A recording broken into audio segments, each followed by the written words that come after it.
Hello everyone, welcome to my channel. ఈరోజు నేను మీకు కడపలో ఎంతో ప్రసిద్ధి చెందిన దేవుని కడప అనే ఒక ప్రముఖ క్షేత్రాన్ని చూపిస్తున్నానండి. ఈ క్షేత్ర విశేషం తెలుసుకొని మేము ఈ క్షేత్రం దర్శనం చేసుకోవడం కోసమని వచ్చాము. ఇక్కడ శ్రీ లక్ష్మీ వెంకటేశ్వర స్వామివారు ఆలయం అనేది ఉందన్నమాట. స్వామివారు అమ్మవారితో ఇక్కడ కొలువు తీరారు. ఇక్కడ క్షేత్రం యొక్క ప్రసిద్ధి ఏంటంటే, ఈ గుడిని వచ్చేసరికి కృష్ణాచార్యులు ప్రతిష్ఠించారుట.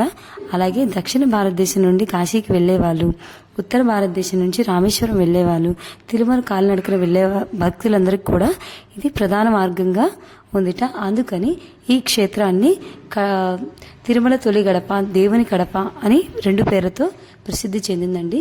ఈ క్షేత్రానికి దగ్గరలోనే సోమేశ్వర ఆలయం అని చెప్పి శివాలయం కూడా ఉంది. భక్తులందరూ కూడా ఇక్కడికి వచ్చిన వారు ఈ రెండు క్షేత్రాల్ని దర్శనం చేసుకుని వెళ్తారు.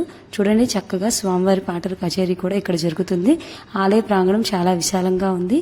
అలాగే ఇక్కడ జమ్మి చెట్టు వృక్షము అవన్నీ కూడా ఉన్నాయి. ఆలయం చుట్టూ కూడా వృక్షాలు, అలాగే గోశాల అవన్నీ కూడా నిర్మాణం అనేది చేశారు.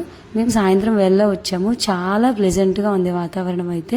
సో కడప వచ్చిన వాళ్ళు ఎవరైనా ఉంటే కనుక తప్పకుండా ఈ క్షేత్రాన్ని అయితే ఒకసారి దర్శనం చేసుకోండి. ఎందుకంటే శివకేశవులు ఇద్దరు కూడా దగ్గరగానే ఉన్న క్షేత్రము. ఈ ఆలయం ముందే తెలుసుంటే కనుక కింద కామెంట్ చేయండి. Don't forget to like, share and subscribe Vidhatri vlogs. And thank you.